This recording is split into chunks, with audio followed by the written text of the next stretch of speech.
Olá, seja bem-vindo à nossa videoaula do capítulo 8 do livro Contabilidade Avançada. Nesse capítulo nós tratamos uma temática interessante também, que é mudança nas taxas de câmbio e conversão das demonstrações contábeis. Essa temática está no CPC 02. Bom, veja, nós temos várias empresas que podem desenvolver atividades e relacionamentos com o exterior. Mas as empresas que trabalham muito com moeda estrangeira, elas estão sujeitas a essa norma, né? Então nós temos entidades que podem ter essas operações no exterior ou até manter as suas atividades, mesmo estando no Brasil, praticamente em moeda estrangeira. Onde se aplica então a norma CPC 02? Na contabilização dessas transações e saldos em moeda estrangeira, exceto para transações ligadas a derivativos, que aí estão sujeitas ao CPC de instrumentos financeiros.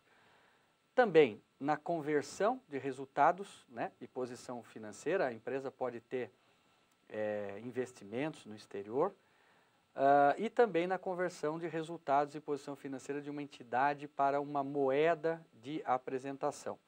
Nós vamos ver o que são esses termos aí. Bom, o primeiro termo que nós precisamos entender é o que é moeda funcional. Moeda funcional é aquela em que a maior parte das operações da empresa é realizada.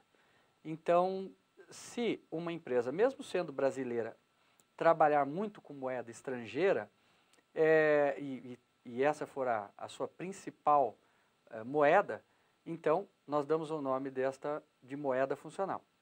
Então é normal, por exemplo, temos empresas multinacionais brasileiras que às vezes podem operar em dólar ou em euros. Alguns fatores que nós precisamos levar em conta para a identificação de qual é a moeda funcional de fato de uma empresa.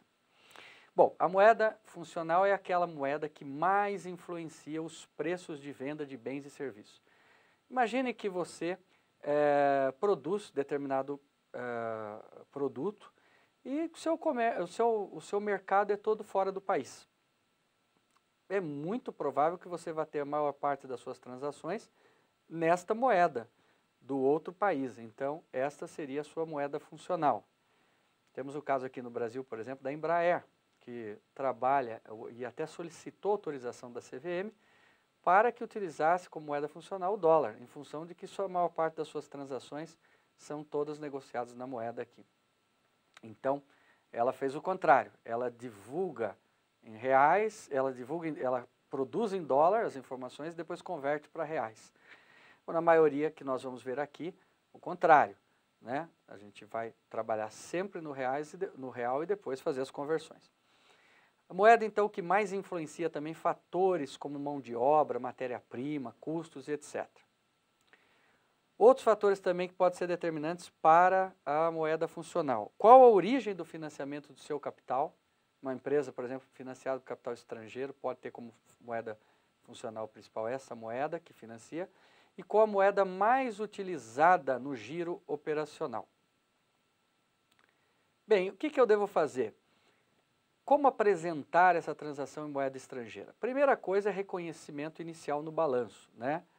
Então, você vai reconhecer pela moeda funcional, ou seja, aquela que mais você utiliza, e aplica-se taxas de câmbio à vista na data dessas transações.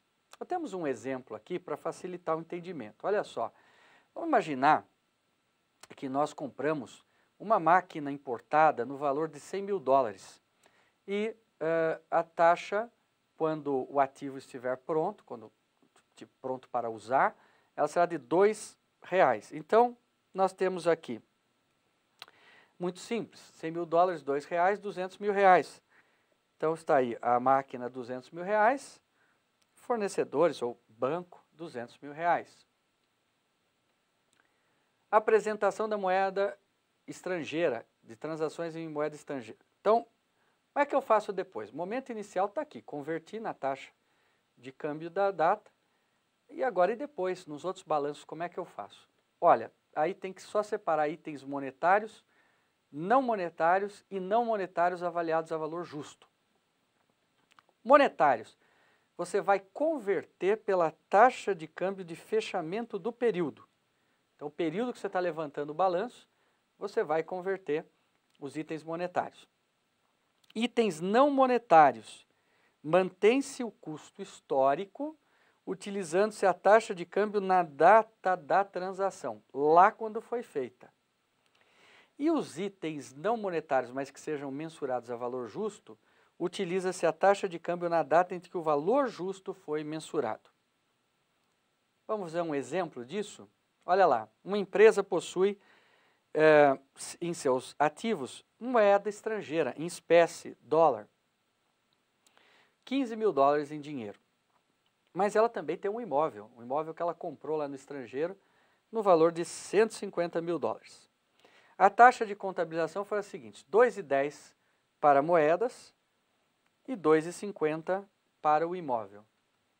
Então vamos ver como é que seria a contabilidade inicial.